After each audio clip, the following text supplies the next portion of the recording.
बिस्मिल्लाहिर्रहमानिर्रहीम अस्सलामु अलैकुम दोस्तों, दिस इज़ अहमद जरील और आप देख रहे हैं अहमद जरील लाइव। आज हमारा शो एक मुनफरद और एक स्पेशल शो है जिसमें आज अहमद जरील लाइव ने कोलैबोरेट किया है लॉ रिकॉर्डर पाकिस्तान के साथ, जिसमें ऑब्वियसली उनके नाम से ही ज़ाहिर है कि हम आज लॉ के मुतालिक पाकिस्तान की लॉ के हवाले से और राइट्स के हवाले से, इसके अलावा लॉ एज़ अ करियर के हवाले से तमाम तर चीज़ों के ऊपर डिस्कशन करेंगे। और क्योंकि पाकिस्तान जब बना तो पाकिस्तान के जो फाउंडिंग फादर हैं कायद आज़म रहमतुल्लाह अलैह, वो भी एक लॉयर थे और आप जानते हैं कि उनकी उनका क्या स्टैंडर्ड था। और हमारे मुल्क की जो बुनियादें हैं उनके अंदर अदल व इंसाफ का ज़ाहिर अंसर मौजूद है। तो लॉ एक ऐसी चीज़ है जो कि किसी भी माशरे के अंदर इम्प्लीमेंटेड हो तो वो माशरा तरक्की करने से उसको कोई नहीं रोक सकता। बहुत सारे लोगों के दिलों में लोगों के जहनों पे कन्फ्यूजन्स भी हैं, कुछ चीज़ों के मुतालिक पता भी नहीं है, या फिर बहुत सारे लोग ट्राई नहीं करना चाहते कि हम लॉ को अपनी ज़िंदगी के अंदर किस तरीके से इम्प्लीमेंट करें, उनके राइट्स क्या हैं उनको नहीं पता। तो आज हमारी छोटी सी कोशिश और काविश ये है कि हम आज बात करेंगे लॉ के हवाले से और कोशिश करेंगे कि आपकी वो तमाम तर कन्फ्यूजन्स जो हैं उनको जितना हद हो सकी उतना हम उसको दूर करेंगे। आज हमारे शो को आप देख सकेंगे अहमद जरील ऑफिशियल facebook.com/अहमद जरील ऑफिशियल पे भी। इसके अलावा आप हमें उससे देख सकते हैं लॉ रिकॉर्डर के पेज पे भी। तो दोनों तरफ हम लाइव हैं। आज हमारे साथ मौजूद होंगे जो गेस्ट, उनके मुतालिक मैं आपको तारुफ कराता चलूँ। माशाल्लाह he is advocate of high court और इन्होंने एलएलबी किया है यूनिवर्सिटी ऑफ पंजाब से 2004 में। उसके बाद एलएलएम की डिग्री ली इन्होंने कमर्शियल लॉ में फ्रॉम स्टैनफोर्ड यूनिवर्सिटी यूके में। जो इनके प्रैक्टिस एरियाज़ हैं उनके मुतालिक मैं बताता चलूँ कि बैंकिंग लॉस, कमर्शियल के अंदर बैंकिंग लॉज हैं, वाइट कॉलर क्राइम के ऊपर ये काम करते हैं, प्रॉपर्टी लॉज हैं, कंज्यूमर लॉज हैं, कॉन्स्टिट्यूशन लॉज हैं, सर्विस लॉज हैं, लीगल ऑडिट वगैरह के हवाले से अपनी सर्विसेज देते हैं। और इस वक्त as a founder law recorder Pakistan के तौर पे भी काम कर रहे हैं। इनसे जानेंगे भी कि लॉ रिकॉर्डर पाकिस्तान एक्चुअली है क्या और उसकी क्या क्या खिदमात हैं। आप 2017 से member executive committee Lahore high court bar association भी हैं। इसके अलावा आप chairman judicial reforms committee Lahore high court bar association 2017 से। इसके अलावा जी आप लाइफ मेंबर हैं Lahore bar association, Lahore high court bar association and Punjab bar councils 2004 से। और आप मेंबर हैं लाहौर चैम्बर ऑफ कॉमर्स 2018 से। जी हाँ, मैं बात कर रहा हूँ एक बहुत ही काबिल पाकिस्तान के सपूत और लॉ एक्सपर्ट हैं अली रज़ा कबीर साहब को मैं वेलकम करूँगा हमारे साथ आज की स्ट्रीम में। और अली भाई, thank you so much once again कि आपने इतना वक्त निकाला और कोलैबोरेट किया और अपना टाइम देना ही बहुत बड़ी बात है। Thank you so much sir and welcome. Thank you एबर। बहुत शुक्रिया आपका, आपने इनवाइट किया अपने प्रोग्राम में। जी, सो अली भाई, सबसे पहले क्योंकि हमारा कोशिश होगी कि हम मुख्तसर रखें और लोगों को जितना ज़्यादा बता सकें, मालूमात दे सकें। पाकिस्तान के अंदर जब लॉस की बात की जाती है ऑब्वियसली तो दूसरे ममालिक के बरखिलाफ़ अगर देखा जाए तो हमारे मुल्क के अंदर लॉ से रिलेटेड जो भी चीज़ें हैं उनके ऊपर इतना ज़्यादा काम नहीं किया जाता। सिटीजन्स, आम सिटीजन्स को नहीं पता होता कि लॉज क्या हैं, रूल्स क्या हैं, उनके राइट्स क्या हैं, उनको अगर किसी चीज़ का प्रॉब्लम है तो उन्हें सबसे पहले क्या करना चाहिए। जबकि दूसरे ममालिक में हमने देखा है कि लोग अपने उनके फैमिली के वकील होते हैं, लॉयर्स होते हैं जो कि उनको वो लीगल एड प्रोवाइड कर रहे होते हैं, अपनी कंसल्टेशंस कर रहे होते हैं। तो आपको कहाँ दिखता है कि कहाँ प्रॉब्लम है? क्या ये गवर्नमेंट की तरफ से प्रॉब्लम है या फिर हमारी आवाम समझना ही नहीं चाहती, या फिर एक तरह का इमेज क्रिएट हो गया है कि भाई पाकिस्तान के अंदर लॉ इम्प्लीमेंटेड नहीं है? क्या कहेंगे आप? अमर, सबसे बुनियादी चीज़ यहाँ पे ये है कि हम लोगों की प्रायोरिटी नहीं है। हम लोगों की जो चीज़ प्रायोरिटी होगी उसके मुताबिक हम चीज़ों को मैनेज कर लेंगे। हमारे मुल्क में ये कॉन्सेप्ट नहीं है कि आप लीगल एजुकेशन को समझें, आप लॉज को समझें। बहुत सी वजूहात ऐसी हैं कि जहाँ पे इम्प्लीमेंटेशन का इशू भी है, लेकिन प्राइमरीली यहाँ पे जो चीज़ बहुत इंपॉर्टेंट है वो ये है कि लॉ इज बियॉन्ड समथिंग, कि जहाँ पे आपने इसे सिर्फ एज कैरियर अडॉप्ट करना है।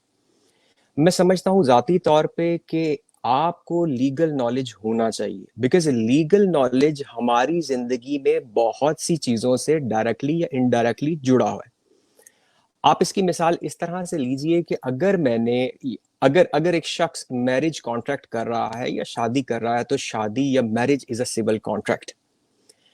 हमारे यहाँ कितने परसेंट लोग ऐसे हैं कि जो अपना निकाहनामा पढ़ते हैं और उस निकाहनामे के कंटेंट से आगाही होती है, उसकी इम्प्लीकेशन क्या होगी, उसे फिल करने की या ना फिल करने की, या यस या नो लिखने की इम्प्लीकेशंस क्या होंगी, हम उन्हें बॉदर नहीं करते। बिकॉज हम एज अ सोसाइटी कुछ इस तरह से ट्रेंड लोग हैं कि वी बिलीव कि जब कल को कोई प्रॉब्लम खड़ा हो जाएगा तो उस वक्त हम देखेंगे कि how to get out of it. इसकी एक मिसाल और समझ लीजिए इस तरह से कि जैसे पाकिस्तान के अलावा बहुत से ममालिक में, जैसे कि इंग्लैंड में, अमेरिका में, कनाडा में, इवन पूरे यूरोप में इंश्योरेंस को बड़ी अहमियत दी जाती है। हमारे यहाँ हेल्थ इंश्योरेंस का कोई कॉन्सेप्ट एज सच बहुत ज्यादा लोगों में मकबूल नहीं है। और उसकी वजह यह है कि यहाँ पे समझा ये जाता है कि जब मसला होगा तब देखेंगे, जब इशू होगा तब देखेंगे। तो बुनियादी तौर पे एक ये बहुत बड़ा प्रॉब्लम है।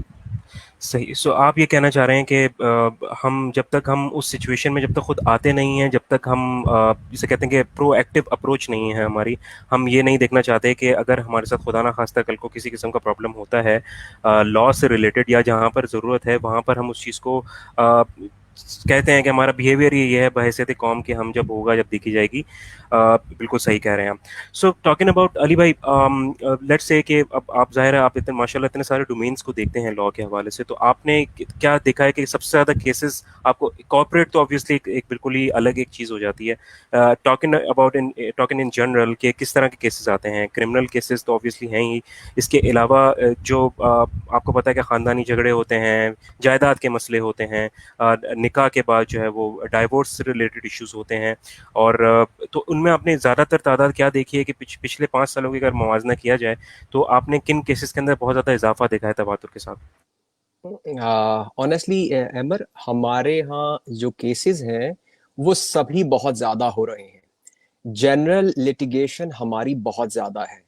आप फैमिली लॉज में देखिए तो फैमिली लॉज में अब बहुत ज्यादा डिवोर्स के मामलात जो पहले बहुत कम सुनने में आते थे अब बहुत ज्यादा बढ़ गए हैं। इसी तरह से उसकी लिटिगेशन बढ़ गई है। फैमिली रिलेटेड मामलात की लोगों को नो हाउ ज्यादा नहीं है। जैसे मैंने बात के आगाज में कहा था कि निकाह नामे को नहीं पढ़ा जाता, लेकिन यकीन जानिए जब झगड़ा हो जाता है, जब इशू बन जाता है, तो फिर उसके बाद मैंने देख रखा है कि बहुत से लोगों के दरमियान किस किस्म की चीजें होती हैं। मैं इसलिए कहता हूं कि फैमिली लॉज का थोड़ा बहुत नॉलेज सबको होना चाहिए, बिकॉज इससे कॉमन इंसान का वास्ता हर हाल में किसी ना किसी तरह से पड़ेगा। चाहे वो मैरिज है, चाहे वो डिवोर्स है, एक खास वक्त के बाद सक्सेशन के मामलात वारसान के दरमियान होते हैं। जाहिर है कि डिजीज के बाद जो आपके कोई भी आपका वाजदाद में से हो सकता है, आपकी फैमिली में, गॉड फॉरबिड, लेकिन ultimately it is the reality of life. One has to know the consequences के क्या होता है और किस तरह से होता है। तो उसी तरह से सक्सेशन के मामलात हैं, उसके बारे में लोगों को आगाही नहीं है, लोगों को इस बात का इल्म नहीं है। और इन सब के बाद जब सेपरेशन होती है, जब या हो रही होती है, तो कौन से अवामिल हैं जो बहुत ज्यादा अहम है। इसकी मिसाल एक इस तरह से समझिए कि जैसे कि हम निकाह नामे में बहुत सी ऐसी चीजें हैं जिसकी अहमियत नहीं समझते। उसमें एक कॉलम ये भी होता है कि क्या आपने, औरत ने, बीवी ने अपने खावंद को दूसरी शादी का हक दिया है। हम इसको अहमियत नहीं देते। एक उसी तरह से कॉलम होता है कि क्या बीवी को खावंद ने खुला का हक दिया है, आया वो अगर खुला लेना चाहे किसी वजह से तो क्या ले सकती है या नहीं ले सकती है। इन्हीं इन्हीं इन्हीं चीजों की वजह से हमारा जो लॉ इवॉल्व हुआ है, प्रेसिडेंट्स जो पुराने केसेस इवॉल्व हुए हैं, उनमें बहुत सी चीजें इस तरह से आई हैं कि टेक्निकलिटीज को मद्देनजर नहीं रखा जाता और टेक्निकलिटीज को इग्नोर करके अगर नहीं भी किसी को यह हक मिला तो उसका ये हक समझा जाता है और उसे फायदा दिया जाता है। लेकिन हमारे एंगल पे, हमारे करने के लिए जो है, हम वो नहीं करते। सक्सेशन के मामलात का लोगों को अंदाजा नहीं है। एक और चीज देखिए, जैसे कि कंज्यूमर लॉज, लोगों का इस हद तक एतमाद में कमी है कि कंज्यूमर लॉज के अंदर इस बात की, पंजाब के अंदर हर डिस्ट्रिक्ट में एक कोर्ट, कंज्यूमर कोर्ट मौजूद है, और वो आपको इस बात की सहूलत देता है कि अगर किसी ने आपको फॉल्टी गुड्स या फॉल्टी इवन सर्विसेज भी दी हैं तो आप उसके अगेंस्ट डैमेजेस का केस भी कर सकते हैं, और आप उन गुड्स का अजाला भी करवा सकते हैं डैमेजेस के थ्रू भी, और उन गुड्स की रिप्लेसमेंट में भी। इसकी मिसाल ऐसे है कि अगर किसी शख्स ने एक जगह से कोई रेफ्रिजरेटर परचेज किया है और अगर वो फॉल्टी है, वो फॉल्टी होने की वजह से वो शख्स अब उस प्रोडक्ट से मुतमिन नहीं है, वो दुकानदार के पास जाता है उसे वापस करने के लिए या रिप्लेसमेंट सीख करने के लिए, और दुकानदार या शॉपकीपर उसको फैसिलिटेट नहीं करता। ऐसे में हमें क्या करना है? ऐसे ऐसे में हमें पता ही नहीं है कि हमने क्या करना है। लॉ हमें बहुत ज्यादा प्रोटेक्शन देता है। हम उस शख्स को 15 दिन का नोटिस देंगे कि मेरे इस प्रोडक्ट को, फॉल्टी प्रोडक्ट को रिप्लेस करो, और मेरा जो नुकसान हुआ है वो उस डैमेजेस को पूरा करो, अदरवाइज मैं कोर्ट चला जाऊंगा। 15 दिन के वो नोटिस देने के बाद अगर वो शॉपकीपर आपसे कॉपरेट नहीं करता, तो आप अदालत का दरवाजा खटखटा सकते हैं। लेकिन कितने लोगों को इस बात की अवेयरनेस है? लोग कतराते हैं, डरते हैं कोर्ट्स में जाने से भी। जाहिर है कि एक लीगल प्रॉब्लम ये भी है कि समटाइम लोग ये महसूस करते हैं कि लिटिगेशन की फीस कैसे मिलेगी। लिटिगेशन इंटरेस्टिंग फैक्टर ये है कि अगर आपका मुकदमा जान रखता है तो अदालत आपका लिटिगेशन एक्सपेंस भी वापस करवा देती है, यानी कि वकील पे आए जाने वाले इखराजात वो भी आप उसकी वापसी मांग सकते हैं। मैं आपको अब एक और मिसाल देता हूं जो कॉमन लोग जिस चीज से अवेयर नहीं होते। अब बहुत से लॉज के मामलात, जैसे मैंने कहा कि जनरली सबको वास्ता पड़ता है, कुछ ऐसे मामलात हैं कि खास कैटेगरी के लोगों का वास्ता पड़ता है, स्पेसिफिक लोगों का वास्ता पड़ता है। जैसे अगर मैं टेनेंट हूं या लैंडलॉर्ड हूं, आया मैंने अपनी कोई प्रॉपर्टी किसी को दे रखी है या किसी से मैंने प्रॉपर्टी रेंट पे ले रखी है, तो बहुत से लोग ये समझते ही नहीं है। आपने देखा होगा कि लोगों के दरमियान एक ऐसा मिसकंसेप्शन है कि अगर वो, अमूमन लोगों का देखा होगा आपने, एग्रीमेंट होता है 11 मंथ्स का, बिकॉज उनके माइंड में एक मिसपरसेप्शन ऑफ लॉ है, और वो ये है कि अगर मेरा एग्रीमेंट 1 साल का या 12 महीने का होगा तो मुझे इसको रजिस्टर करवाना पड़ेगा under the law. This is not the actual position. Actual position ये है कि अगर आपका एग्रीमेंट रेंट का वो 1 साल तक का है तो आपको उसे रजिस्टर नहीं करवाना। लेकिन ये इतनी मैंने कॉमन प्रैक्टिस देखी है, जगह जगह पे ये प्रैक्टिस देखी है। हर एक शख्स 11 माह का एग्रीमेंट करना चाहता है, 12 माह का नहीं करना चाहता, क्योंकि उसे लगता है कि उसके बाद उसे रजिस्ट्रेशन उसके लिए कंपलसरी हो जाती है। तो बहरहाल इसी तरह से कुछ और मामलात ऐसे हैं। अगर आप बिजनेस से डील कर रहे हैं तो फिर आपको कॉन्ट्रैक्ट के बारे में बेसिक नॉलेज होना लाजिम है। आपको ऑफर का पता होना चाहिए, एक्सेप्टेंस का पता होना चाहिए, and when the agreement will be binding on the parties. और वो लम्हा कब आएगा कि जब वो एग्रीमेंट बाइंडिंग हो जाएगा, और कब तक वो बाइंडिंग नहीं होगा, आपको इन अवामिल का पता होना चाहिए। इसी तरह से एक चीज और आपके सामने रखूंगा, क्योंकि आज के प्रोग्राम में मेरे जो माइंड में चीजें हैं वो ये है कि कुछ बेसिक चीजें जिसका सबको पता होना चाहिए, उसके लिए किसी का लॉयर होना जरूरी नहीं है। वो एग्जैक्टली। थोड़ी 3-4 चीजें शेयर कर लूं। तो उसी तरह से जैसे कि अगर आपने कोई प्रॉपर्टी के मामलात है, if you want to purchase a property, तो लोगों को ये इस बात का एहसास ही नहीं है कि आया ये प्रॉपर्टी दुरुस्त है या दुरुस्त नहीं है, इसकी वेरिफिकेशन मैंने कहां से करनी है। लोगों को इस बात का इल्म नहीं है कि प्रॉपर्टीज की वेरिफिकेशन में कहां से करें। हम कहां से जाने कि आया हम जो प्रॉपर्टी परचेज कर रहे हैं ये उसी शख्स के नाम पे है, किसी और बैंक के पास इसका रहन तो नहीं है। इन सब बातों को जानने के लिए लोगों को इस बात का अंदाजा नहीं है। इसका बड़ा बेसिक तरीका यह है कि जो प्रॉपर्टी आपकी जिस सोसाइटी से बिलोंग करती है, एक आप वहां से वेरिफिकेशन करेंगे, और उसके बाद उस वेरिफिकेशन के अलावा एक वेरिफिकेशन सब रजिस्ट्रार ऑफिस से होती है पंजाब में। वो वेरिफिकेशन होती है जो सब रजिस्ट्रार से, यकीन जानिए उसकी वैल्यू मैं नहीं समझता जाती तौर पे, क्योंकि वो एक एफिडेविट की बेसिस पे इशू कर दी जाती है। तो आपको ये करना है कि वो सोसाइटी, अगर आपकी प्रॉपर्टी एलडीए में आती है तो एलडीए जरूर चाहिए, अगर किसी हाउसिंग सोसाइटी में है तो उस हाउसिंग सोसाइटी जरूर चाहिए।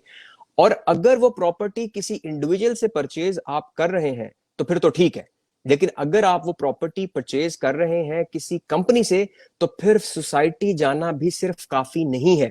अगर किसी कंपनी ने आपको प्रॉपर्टी बेची है तो खुदारा security exchange commission of Pakistan यानी एससीसीपी का एक चक्कर लगाने की जहमत जरूर कीजिए, बिकॉज ऐसा मुमकिन है कि वो प्रॉपर्टी किसी बैंक के पास उस कंपनी ने रहन रखवाई हो, ओनरशिप तो उसी की होगी, लेकिन आपके नाम पे एक मॉर्गेज प्रॉपर्टी आ जाएगी, एक रहन वाली प्रॉपर्टी आ जाएगी, and you won't be able to get out of mortgage under the law, honestly.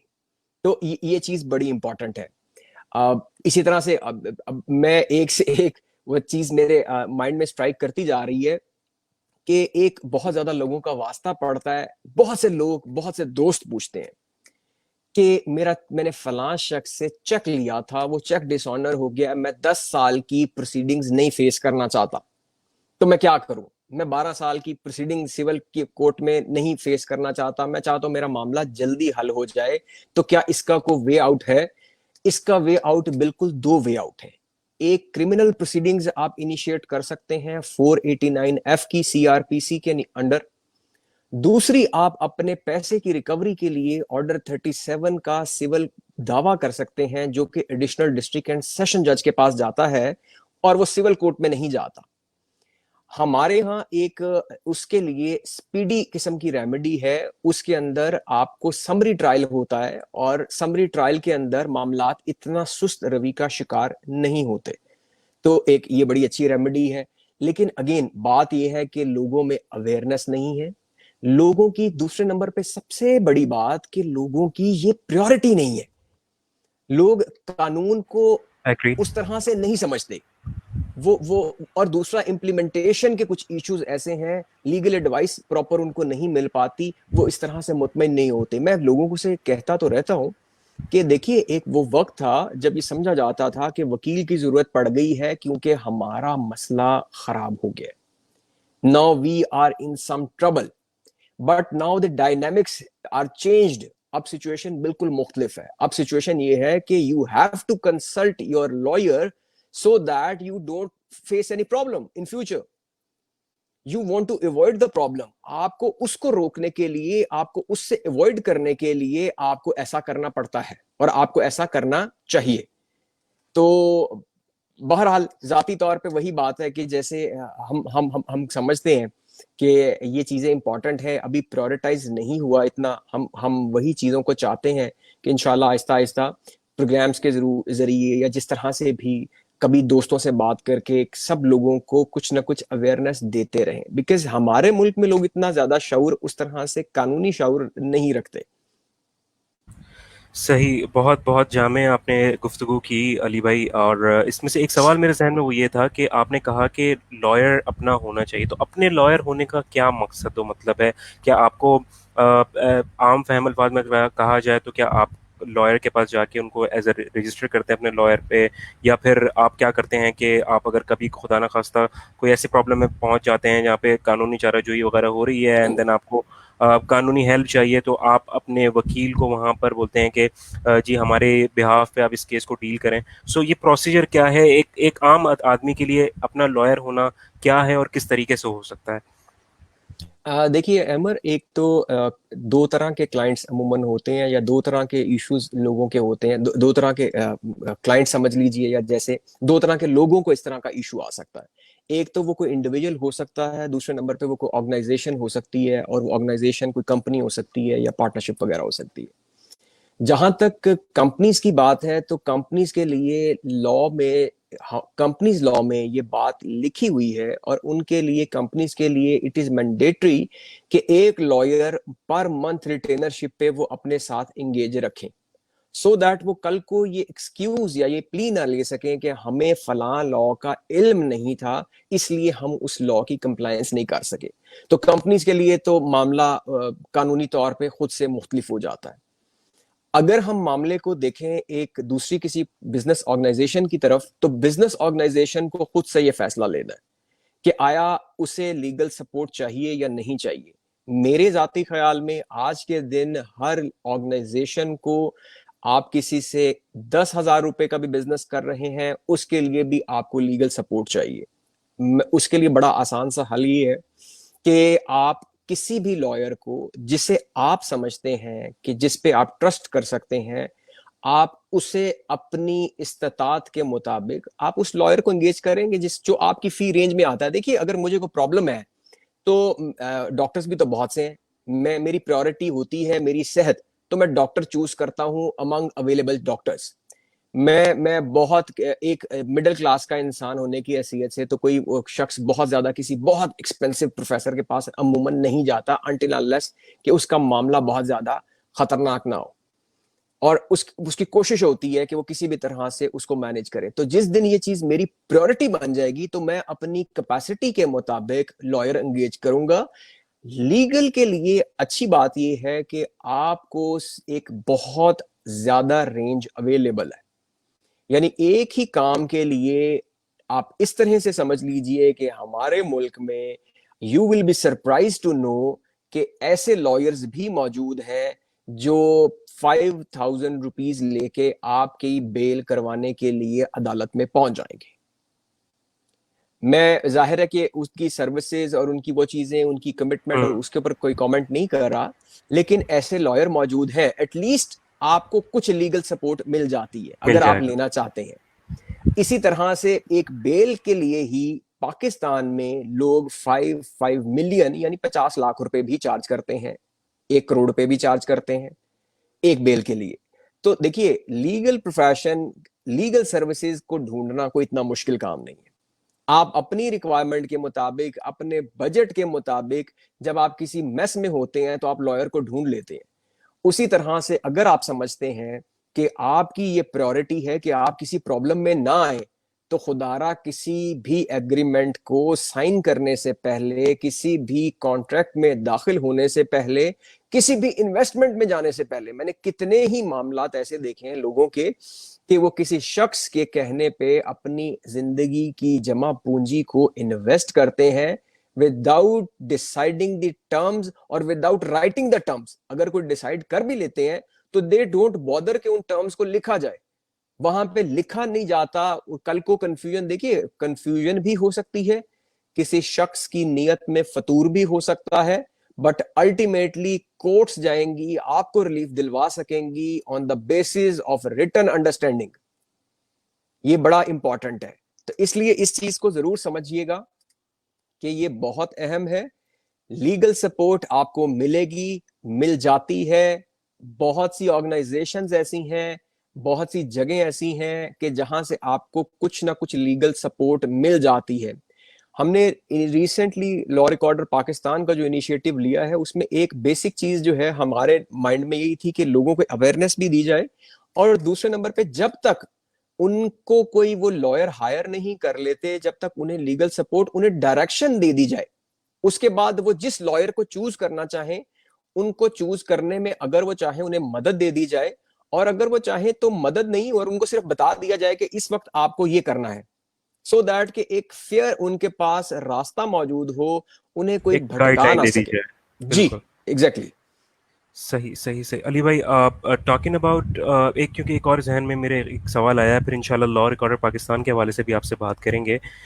सवाल मेरा ये है कि बहुत सारे मामलात मैंने ये देखे हैं कि दस्तावेज़ात की जो है वो रद्द-बदल कर दी जाती है, जाली दस्तावेज़ात बना दिए जाते हैं, लोगों को फंसा दिया जाता है, सादे कागज़ के ऊपर उनके सिग्नेचर्स वगैरह लेके, या फिर जो अंगूठों के निशान होते हैं वो लेके लोगों के साथ बड़े बड़े फ्रॉड किए जाते हैं, और ये अभी से नहीं, ये सिलसिला चलता आ रहा है। सो अगर देखा जाए तो आप क्या समझते हैं कि क्या डिजिटलाइजेशन जो है, जिस तरफ हम जा रहे हैं अब, और अब ज़रूरत भी है, पूरी दुनिया उस तरफ बढ़ रही है, आप क्या समझते हैं कि इस तरह के केसेस को डील करने के लिए और इस तरह के केसेस के अंदर पेशरफ्त करने के लिए कितना मुआविन साबित होगी डिजिटलाइजेशन पाकिस्तान में? इन चीज़ों को महसूस किया जा रहा है पूरी दुनिया की तरह। देखिए, कोविड-19 के बाद तो सिचुएशन ही बहुत ज़्यादा चेंज हो रही है। जिसने कभी नहीं सोचा था डिजिटलाइज होने के बारे में, वो भी अब मजबूर है। वो उसे उसे इस तरफ सोचना है, अगर उसे सरवाइव करना है तो उसे सोचना है। अब ये चीज बहुत ज्यादा बढ़ेगी, इसकी अवेयरनेस देगी। ये सबसे बड़ा हर्डल क्या होता है इंसान की लाइफ में, किसी भी काम की एग्जीक्यूशन के लिए जो सबसे बड़ा हर्डल होता है, वो होता है कि उस काम की आदत का ना होना। आपको उस काम के करने की आदत नहीं होती। जब आपको आदत हो जाती है तो वही चीजें जो आपको बहुत ज्यादा मुश्किल लग रही थी, उन चीजों के लिए जैसे आप बहुत ज्यादा प्रॉब्लम का शिकार थे और एंजाइटी थी कि कैसे होंगी, जब आपको आदत हो जाती है तो फिर वो सब ठीक हो जाता है। उसकी उसकी मिसालें बहुत सी हैं। उसकी मिसाल ये भी है कि जब कोई नाज नखरे के साथ किसी घर में बच्ची जब होती है तो सारी चीजों को मैनेज कर नहीं कर पा रही होती है और कुछ भी नहीं हम्म। होता, लेकिन उसके बाद जब सर पे पड़ जाती है तो फिर सब कुछ तो हो फिर सब जाता है, मैनेज हो जाता है, फिर सब बिल्कुल। मैनेज हो जाता है। तो देखिए हमें आदत आदत नहीं थी इन चीजों की, लेकिन अब इन चीजों की आदत हमें पड़ रही है। हमें हमें ये जो आइसोलेशन में रहे और ये जो हम जिस तरह से हमें काफी अरसे तक घरों में पाबंद हो गए, बंद होके रह गए, उन दिनों में हमें ये चीजें समझने का मौका मिला कि ये चीजें अब हमें करनी पड़ेंगी। उसी तरह से इस चीज की जरूरत को कोर्ट्स में भी महसूस किया गया है। ई कोर्ट्स के लिए भी कुछ चीजें हैं कि जो चल रही हैं।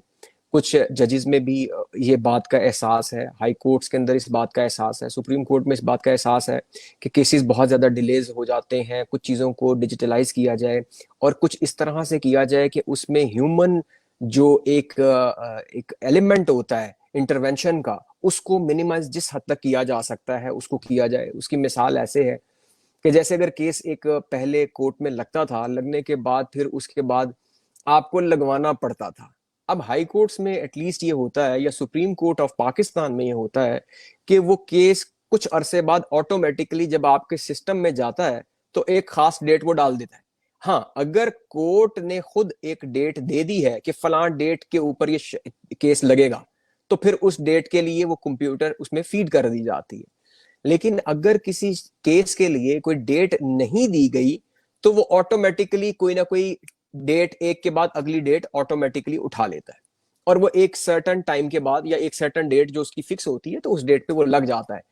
इसी तरह से अभी आर्टिफिशियल इंटेलिजेंस पे भी बहुत काम हो रहा है और इस बारे में भी डिस्कशंस हो रही हैं कि कुछ ऐसा किया जाए कि कुछ फैक्ट्स जो है वो किसी सॉफ्टवेयर ऐसा हो कि उस सॉफ्टवेयर में डालने के बाद एक टेंटेटिव सी बेसिक असेसमेंट के लिए क्या बनता है। देखिए अल्टीमेटली तो एक human brain you need to decide the case entirely, but कुछ चीजों की एक टेंटेटिव असेसमेंट हो सकती है। जैसे सपोज अगर कोई बेल का मैटर है तो कुछ मामलात में एक सर्टन टाइम के बाद बेल्स ग्रांट कर दी जाती हैं एक खास ऑफेंस के अंदर।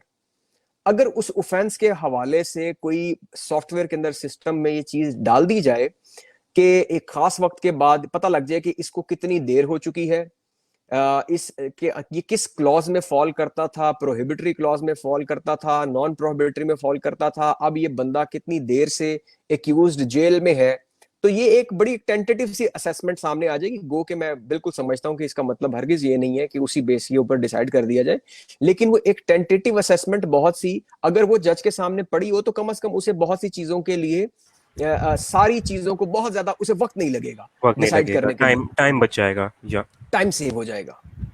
सही सही सही। बिल्कुल, क्योंकि ज़रूरत मैंने भी इस चीज़ की महसूस की ऑब्वियसली, क्योंकि I belong to technological background, so I was just thinking कि हम इस चीज़ के बारे में भी सोच सकते हैं और हम अपने लॉ को ना सिर्फ सपोर्ट कर सकते हैं बल्कि इसमें हमारा जो हमारी आम आवाम है उसके लिए भी बहुत ज़्यादा ज़रूरत उनको भी महसूस होती होगी इस चीज़ की कि कोई ऐसी चीज़ आ जाए जिससे उनको सहूलत हो जाए। और सो हमारे पास कमेंट्स भी आ रहे हैं अली भाई, तो मैं अपने तमाम व्यूअर्स से यही कहूँगा कि अगर आपके जहन में कोई ऐसा सवाल हो जिसका मुख्तसरन अली भाई जवाब दे सकें, आपको गाइडलाइन दे सकें इस हवाले से, तो काइंडली आप ज़रूर शेयर कीजिएगा। बिफोर मूविंग एक मैं कमेंट जो है वो मैं ज़रूर लेना चाहूँगा। सलमान अहमद हैं, आप अगर उनका सवाल देख सकें। सलमान अहमद कहते हैं कि how to deal with cyber bullying. Cyber bullying के हवाले से बहुत ज़्यादा बहुत अच्छा सवाल है इनका।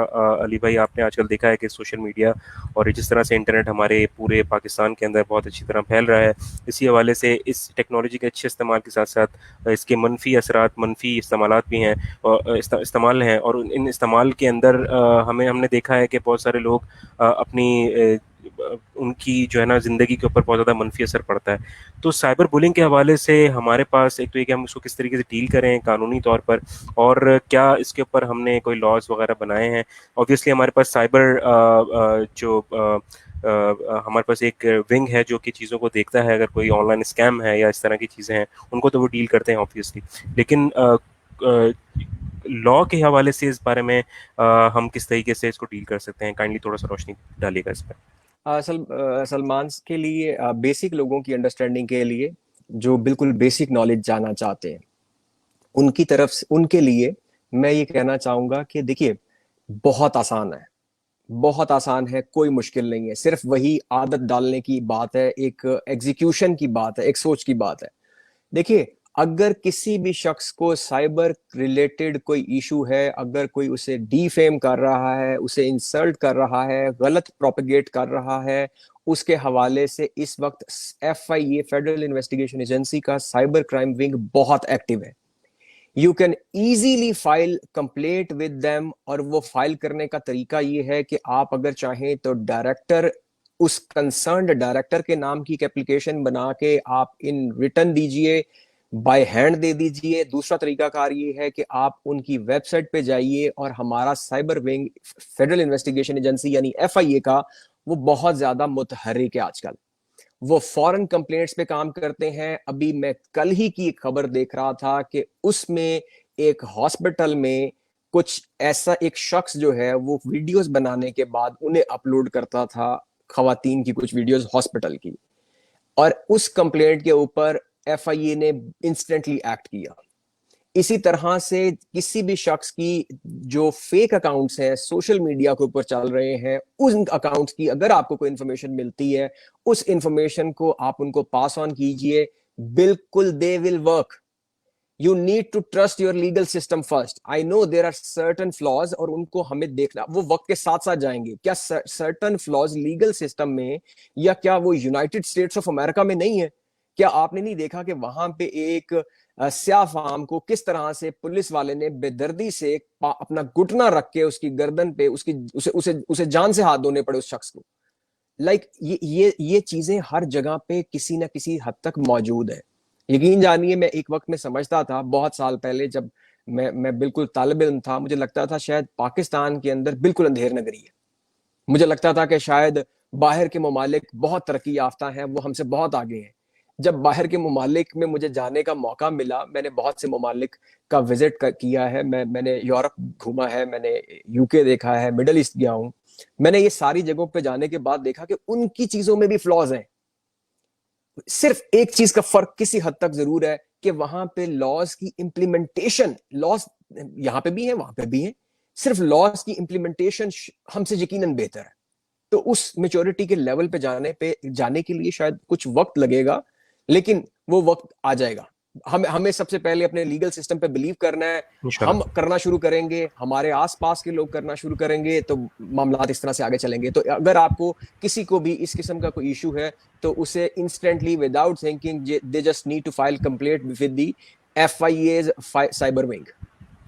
सही। एंड उसके अंदर साइबर बुलिंग के हवाले से उसके अलावा भी, यानी जो ई कॉमर्स वेबसाइट हैं, हमने देखा कि स्कैम बहुत ज़्यादा है कि वो लाइक प्रोडक्ट को जो है वो वादा किसी चीज़ का करते हैं एंड देन डिलीवर कुछ और करते हैं, तो वो सारी चीज़ें भी इसी के अंदर ही कवर हो जाती हैं अली भाई। देखिए सलमान, जहां पे अगर आपको अगेन यहाँ पे थोड़ा सा एक फर्क समझना पड़ेगा।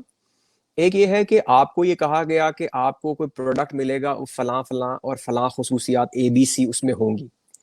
जब प्रोडक्ट आपको ऑनलाइन डिलीवर, आपने ऑर्डर किया, ऑर्डर के बाद जब आपको वो डिलीवर हो गया है, और उसमें वो ABC खसूसियात में से A और B नहीं है, सिर्फ C है, या ABC में से कोई भी नहीं है, तो ऐसे में आप एक कंज्यूमर है।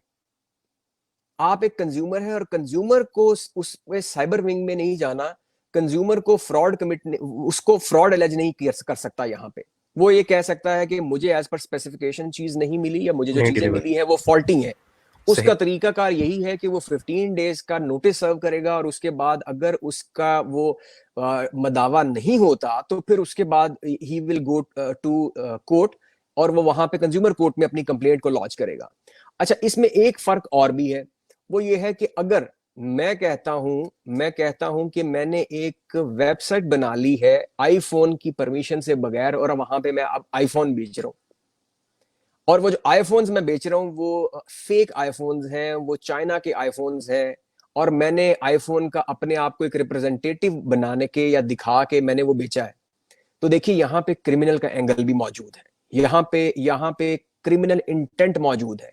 तो यहाँ पे आप साइबर विंग में जा सकते हैं कि ये website is not owned by Apple. Apple इसको ओन नहीं करता, और ये शख्स इसका गलत इस्तेमाल कर रहा है, इस चीज के लिए लोगों को डिसीव कर रहा है, धोखा दे रहा है।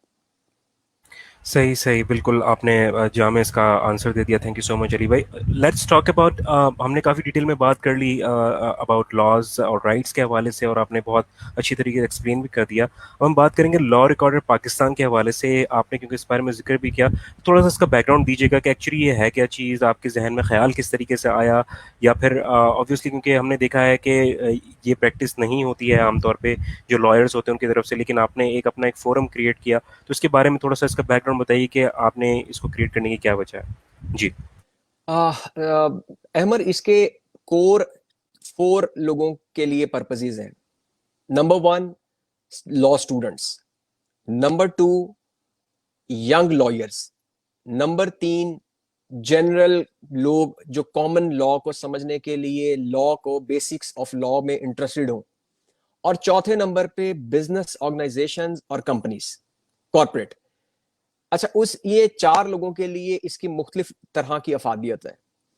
जो लॉ स्टूडेंट्स हैं, इसमें चूंकि हमारे पास, हमने जो स्टार्ट किया, आइडिया वॉज कि मैंने इसमें बहुत ज़्यादा मेहनत की। मैंने इसमें, मेरी टीम के बहुत से लोगों ने मेरी मेहनत की। जैसे कि एक मैं जिक्र करना चाहूँगा आज़म लगारी का, सलमान अहमद का। उसके बाद बाकी 2 लोगों ने भी बहुत सपोर्ट किया हमें। प्राइमरीली जो 2 लोग इस पे काम कर रहे थे, मैं उनका बड़ा थैंकफुल हूँ। इसके अलावा साजिद अली और सुहेल शुएब, इन लोगों ने भी मुझे बड़ा सपोर्ट किया इस मामले में। तो ये सारी चीज के पीछे जो हमारे माइंड में ये था कि हम लॉयर्स को एजुकेट करें, यंग लॉयर्स को। यहाँ पे ट्रेनिंग्स नहीं मिलती हैं, यहाँ पे लॉ सेमिनार्स बहुत कम होते हैं, लीगल एजुकेशन नहीं मिल पाती है। और हमारी एक बहुत बड़ी बदकिस्मती ये है कि पेड चीजों के ऊपर लॉयर्स नहीं जाते। बहुत बड़ा प्रॉब्लम है, जो कि मैं जाती तौर पर समझता हूँ कि ये एक गैर मुनासिब बात है। देखिए, अगर मेरी प्रायोरिटी होती है तो मैं बहुत अच्छी जगह से फूड भी खाता हूँ। मैं बहुत अच्छी जगह का ब्रांड की, अगर मुझे पसंद है कोई चीज, तो मैं वो उस पर पैसे भी खर्च कर देता हूँ। मैं बहुत सी और जगहों पे भी पैसे लगा देता हूँ। अगेन, मेरी जात की अगर ये प्रायोरिटी नहीं है अगर लीगल या लॉ की अंडरस्टैंडिंग, देखिए मेरा ब्रेड एंड बटर भी यही है, सब कुछ यही है। तो मेरी अगर ये प्रायोरिटी नहीं होगी तो मैं कैसे कैसे सरवाइव करूंगा, मैं कैसे लोगों को compete करूंगा। तो मैं ये चाहता था कि हम लोग सब, ये लॉ रिकॉर्डर पाकिस्तान, अपने लॉ स्टूडेंट्स को एजुकेट करे, उन्हें डायरेक्शंस सेट करने के लिए मदद दे, उन्हें बताए, उन्हें एजुकेट करे। बहुत से लोग ये समझते हैं कि लॉ इसलिए किया जाता है कि उसे कैरियर के तौर पे अडॉप्ट करें। मैं कहता हूँ it's beyond that, it's not just career. I mean, law के अंदर ये सिर्फ करियर नहीं है। देखिए आप, और अगर आप इसे करियर के तौर पे लेना चाहते हैं तो लॉ डजंट मीन कि आप सिर्फ एक लॉयर ही बन गए। देखिए, लॉ करने के बाद बहुत से लोग ह्यूमन राइट्स की ऑर्गेनाइजेशंस में चले जाते हैं, बहुत से different companies, banks, multinational companies को ज्वाइन कर लेते हैं। बहुत से इदारे, यूनाइटेड नेशन वगैरह में बहुत से मैंने देखा है लोग चले जाते हैं, उसके कोई एलाइड इदारे में चले जाते हैं। इसके अलावा जुडिशरी के अंदर अब बहुत अच्छी क्रीम आना शुरू हो गई है। अब तो मेहनती लोग, हार्ड वर्कर आ रहे हैं, इसको कैरियर के तौर पे लेते हैं। तो बहरहाल, coming back to law recorder Pakistan, तो हमारे माइंड में ये था कि लोगों को एजुकेट किया जाए, लॉयर्स को, यंग लॉयर्स को के पास केसेस नहीं होते। अगर केस होते हैं तो उन्हें करना नहीं आता, उन्हें उन्हें पता नहीं है कि कैसे करना है। लीगल प्रोफेशन में आने के बाद उन्हें 2 से 4 साल एक सख्त किस्म के वक्त का सामना करना पड़ता है, जिसमें कि वो, बहुत से लोगों की प्रायोरिटी सिर्फ ये होती है कि वो कुछ ना कुछ पैसा कमाना शुरू कर दें, और उसकी वजह से वो से एडजस्ट नहीं हो पा रहे होते। और यही एक बेसिक वजह है, यही एक बेसिक वजह है जहां पे बार काउंसिल्स की भी जिम्मेदारी है कि आने वाले यंग लॉयर्स को इस कदर इस तरह से मत छोड़ें। अगर उन्हें एक स्टाइपेंड वगैरह मिलता रहे महाना, कुछ ना कुछ मुनासिब सा, तो वो एटलीस्ट अपनी प्रोफेशनल ग्रोथ पे थोड़ा ध्यान देंगे। वो प्रोफेशनल ग्रोथ की अपॉर्चुनिटीज उन्हें नहीं मिलती हैं। लॉ स्टूडेंट्स और यंग लॉयर्स के लिए इसी तरह हम सेमिनार्स, आर्टिकल्स, लीगल एक्सपर्ट के इंटरव्यूज, ये सारी चीजें लेके आते हैं। लॉ रिकॉर्डर पाकिस्तान एक न्यूज का चैनल भी है जो सिर्फ लीगल न्यूज की हद तक कन्फाइन है। इसको इसमें डालने का पर्पस वॉज कि मैंने बहुत दफा देखा था, बहुत बड़े बड़े चैनल, जिनका मैं नाम नहीं लूंगा, उन चैनल्स के ऊपर लॉ की, इससे रिलेटेड न्यूज की गलत रिपोर्टिंग हो रही होती है, गलत अल्फाज इस्तेमाल हो रहे होते हैं, गलत तरह से समझा जा रहा होता है, और बिल्कुल गलत इंटरप्रिटेशन की जा रही होती है। और बहुत से इंटरव्यूज लोगों के मैंने देखा है कि वो लीगल गुफ्तगू के, लीगल मामले पे बात कर रहे हैं, लेकिन उनको उसका अंदाजा नहीं है। तो नहीं है। बहरहाल, हमने इसीलिए इसमें लॉ न्यूज़ है, लॉ सेमिनार्स है, आर्टिकल्स हैं, ट्रेनिंग सेशंस हैं, इसके अलावा बहुत सी चीज़ें हैं। इसके अलावा इसमें जो जनरल लोग हैं, उन जनरल लोगों के लिए, कॉमन लोगों के लिए हम चाहते हैं कि हम इंशाल्लाह बहुत जल्द कोई ना कोई प्रोग्राम शुरू कर रहे हैं कि जिसमें जनरल कोई ना कोई टॉपिक, लोगों का बहुत इंटरेस्ट है बहुत से जी। टॉपिक्स में, जैसे कि ये फैमिली रिलेटेड बहुत से इश्यूज आते रहते हैं। मुझे पाकिस्तान से बाहर से बहुत कॉल्स आती हैं। मुझे कल भी एक किसी की कॉल आई हुई थी और वो मुझसे जानना चाह रहे थे कि गार्डियनशिप के बारे में, कि मेरी एक बेटी है और मेरा ये डिस्प्यूट और फलां फलां मेरा ये इशू है। पाकिस्तान से बाहर रहने वाले लोगों को बहुत ज्यादा मसाइल हैं मैरिजेस के। मैरिज, अच्छा, उनका एक बड़ा एक अजीब सा प्रॉब्लम ये है कि मैरिजेस करने के लिए उनको वेरिफिकेशन करने के लिए कोई बंदा नहीं मिलता। कि वो इंग्लैंड में बैठे हैं, अमेरिका में बैठे हैं, बच्ची की या बच्चे की शादी करनी है पाकिस्तान में, और उनको समझ नहीं आ रही होती वेरिफिकेशन कैसे करवाएं। रिश्तेदारों पे तो एतबार कर नहीं सकते कि फंसवा ना दें, तो उनको भी समझ नहीं आती कि क्या किया जाए। तो बहरहाल एक तो ये मैंने देखा है बहुत ज्यादा प्रॉब्लम है बाहर के लोगों को। दूसरा, बहुत से बाहर के लोगों को प्रॉपर्टीज के बहुत ज्यादा मसाइल है। तीसरे नंबर पे ये जब मैरिजेस के बाद ये डिवोर्स, सेपरेशन, गार्डियनशिप, वो हस्बैंड फलां जगह चला गया, ये हो गया, इस किस्म के मसाइल बहुत ज्यादा। तो जनरल लोगों को इस बात का पता ही नहीं है। उन्हें उन्हें ये बताना है हमने कि आप क्या कर सकते हैं। देखिए, उसके लिए हमारी एक, हम ये भी सर्विस है हमारी कि हम उन्हें, we will facilitate them to find out some legal expert, the best one, according to their requirement, according to their budget। एक तो हम ये चीज कर रहे हैं। और जब तक वो उन लीगल एक्सपर्ट किसी को हायर नहीं करते, तब तक हम उन्हें एक डायरेक्शन दे देंगे कि देखिए आपके को आज के दिन करना ये है, आपको पता ही नहीं है। जैसे मैं बार बार, जैसे कंज्यूमर कोर्ट के अंदर है, मैं मिसाल कंज्यूमर कोर्ट की इसलिए दे रहा हूं कि लोगों को अवेयरनेस नहीं है। उसमें इस तरह से है कि अगर किसी ने आपके खिलाफ, अब अगर मैं एक दुकानदार हूं, मैं कोई शॉपकीपर हूं, या मैं किसी छोटी सी ऑर्गेनाइजेशन का मालिक हूं, मैं कोई कपड़ा हुँ। बनाता हूं और मैंने वो कपड़ा डिलीवर किया, मेरे अगेंस्ट केस फाइल हो गया, और मैं उस केस को, मुझे नोटिस मिल गया और मुझे पता लगा अच्छा फाइल हो गया। मैं जाता हूँ, जाके देखता हूँ, हाजिरी लगवाता हूँ, मैं जज साहब को कहता हूँ जी मैं अगली डेट पे कोई लॉयर रख लूंगा जी, मैं अपॉइंट कर लूंगा। और उसके बाद मैं 1 महीना 2 महीने सो जाता हूँ। मैं 2 महीने सो जाता हूँ, मैं नहीं करता। फिर मैं किसी लॉयर को एंगेज करता हूँ तो लॉयर मुझे बताता है भाई तुम्हारा तो टाइम ही लैप्स हो गया, तुम्हें तो विद इन अ मंथ तुम्हें वहां पे जाना था और तुम्हें वहां पे अपना स्टांस देना था और तुम्हें अपना जवाब फाइल करना था। इसी तरह से अगर किसी बैंकिंग इंस्टीट्यूशन ने, किसी बैंक ने मेरे खिलाफ केस किया कि मैंने उनके कुछ कर्ज वापस करना है, और मुझे नोटिस मिला और मैं सो गया, मैं 2 महीने सोया और मुझे पता लगा, उसके बाद मैंने लॉयर एंगेज किया तो लॉयर ने कहा भाई आपका टाइम खत्म हो गया, विद इन 30 डेज आपने कोर्ट में जाना था। तो ये चीजें बेसिक, हमारा पर्पज ये है कि हम चाहते हैं लॉ रिकॉर्डर पाकिस्तान लोगों को बेसिक अवेयरनेस दे। एक अवेयरनेस। चौथी चीज, जो एक चौथी कैटेगरी है हमारी, वो है स्पेशल लॉज की, हुँ, हुँ। और स्पेशल लोगों के लिए, कंपनीज की, business organisation, corporate related, banking related. उसके लिए तो हमने एक काम शुरू किया है कि हमारा एक आर्टिकल, एक इंतहाई सादा जुबान में इंतहाई बेहतरीन आर्टिकल, कि अगर किसी का बैंकिंग में कोई इंटरेस्ट है, कंपनीज में कुछ इंटरेस्ट है, उसको समझने, उसके बेसिक कॉन्सेप्ट्स को कोई समझना चाहता है, तो हमारा हर मंडे को वेबसाइट पे हम एक आर्टिकल रिलीज कर रहे हैं। हमने एक स्टार्ट किया है बैंकिंग एंड कॉर्पोरेट सीरीज के नाम से। हर मंडे को हमारा एक आर्टिकल, जहां पे के, because it's a recent initiative, तो हमारा ये स्टार्ट ही लॉ रिकॉर्डर पाकिस्तान अल्हम्दुलिल्लाह हमने मई में स्टार्ट किया था, और जून में ही अल्हम्दुलिल्लाह हमने बहुत बहुत ज़्यादा इसमें कामयाबियां हासिल की हैं कि हमने अपना एक वीकली आर्टिकल भी स्टार्ट कर दिया है। अल्हम्दुलिल्लाह हमारी वेबसाइट भी बन गई है, और आहिस्ता आहिस्ता हमारी जो सारी सर्विसेज वगैरह हैं वो स्टार्ट हो रही हैं। हमारे लाइव सेशंस भी इंशाल्लाह जल्द स्टार्ट हो जाएंगे। तो अल्हम्दुलिल्लाह कि हमारी कोशिश थी कि हम जो ये सारी चीज़ों को टारगेट कर सके, अभी तक हम हमें लग रहा है कि एक बड़े शॉर्ट स्पैन ऑफ टाइम में, लाइक इन 4 to 6 वीक्स, हमने काफ़ी चीज़ों को कवर कर लिया है। ज़बरदस्त अली भाई, बहुत अच्छा इनिशिएटिव है और हमारी बेस्ट विशेज़ हैं आपके साथ कि आपका जो भी इसके पीछे आपने जो बताया कि जो मकसद है वो आप उसको पूरा कर सकें और अल्लाह ताला आपको इसमें कामयाबी अता फरमाए।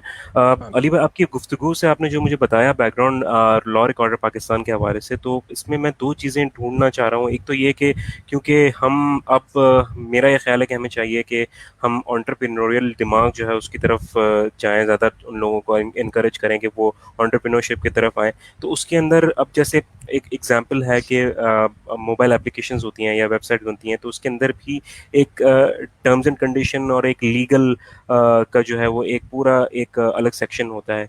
सो मैंने यहाँ पाकिस्तान में ऐसी चीज़ नहीं देखी कि जो यंग एंटरप्रेन्योरल दिमाग के माइंडसेट के जो लोग हैं उनको हेल्प आउट करने के लिए कोई फर्म ऐसी मौजूद हो जो कि उनके लीगल एस्पेक्ट्स को देखते हुए उनकी मोबाइल एप्लीकेशन के लिए, उनकी वेबसाइट के लिए लीगल चीज़ों को या उनके टर्म्स को या एग्रीमेंट्स को जो है वो लिख सके और उनकी हेल्प कर सके।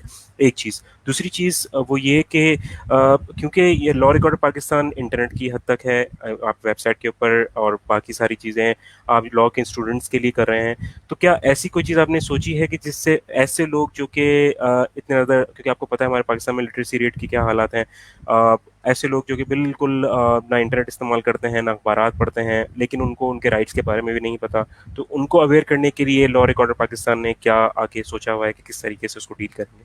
जी। जी अमर, आपका सवाल, पहला सवाल था कि जो लोग नए आना चाहते हैं, बिजनेस में आ रहे हैं, उनके एग्रीमेंट्स वगैरह और इस तरह की चीज़ के हवाले से, अगेन अमर, ये प्रायोरिटी नहीं है हमारे बिजनेसमैन की।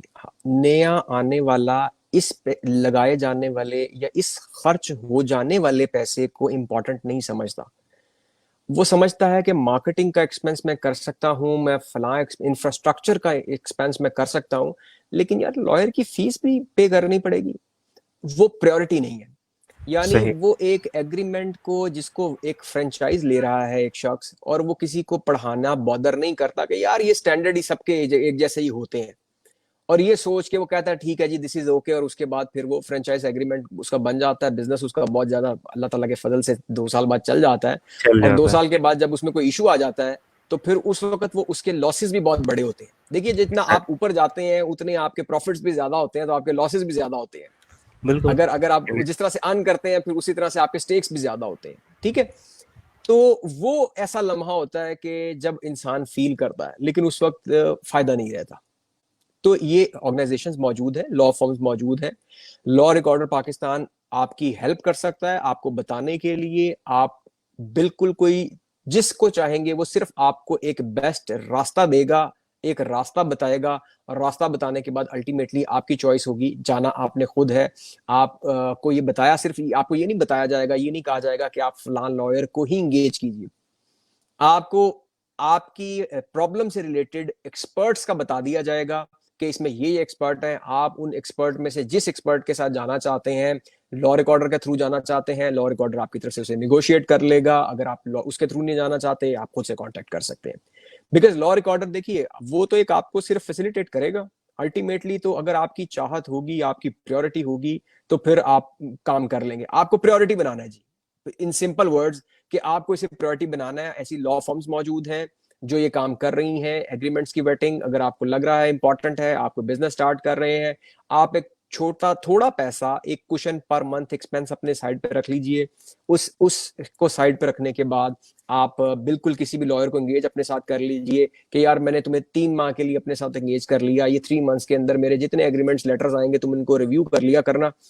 3 मंथ्स के बाद हम देख लेंगे कि हमारा कॉन्ट्रैक्ट आगे चलेगा या नहीं।